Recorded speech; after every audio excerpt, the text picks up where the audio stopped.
بند کتابوں کے ساتھ پہلے آپ عبارت کا مفہوم بیان کریں اور پھر طلباء کو خاموش قرأت کا وقت دیں۔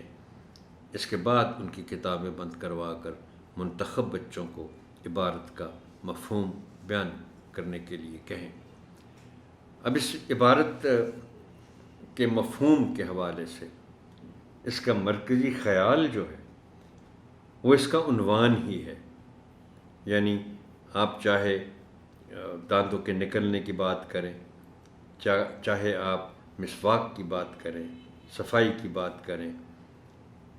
صبح اٹھنے کے بعد آپ برش استعمال کرنے کی بات کریں یا سونے سے پہلے اس کی بات کریں،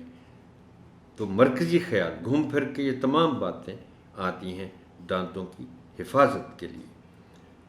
اور ہم چونکہ محترم ٹیچر یہ صرف یہ جو ہم اردو کی کتابیں پڑھاتے ہیں اس کے دو خاص پہلو ہیں۔ ایک تو یہ ہے کہ ہم بچوں کی زبان دانی کو بہتر کرنا چاہتے ہیں، لیکن اس کے ساتھ ساتھ بالواسطہ طور پر ہم ان کی کردار سازی بھی کرتے ہیں، ان کی جس کو کہتے ہیں کہ معاشرتی حس اس کو بہتر کرنے کی کوشش کرتے ہیں۔ جیسے صحت و صفائی ہے، یہ کردار سازی کا حصہ ہے کہ وہ اپنی صحت و صفائی کا خیال رکھیں۔ اب آپ چند الفاظ کا انتخاب کریں اور بچوں سے کہیں کہ وہ ان الفاظ کو استعمال کرتے ہوئے اپنے جملے لکھیں۔ آپ ان کے جملوں کی اصلاح کریں اور پھر نمونے کے طور پر خود بھی ان الفاظ کے جملے بنائیں اور تختہ تحریر پر لکھیں۔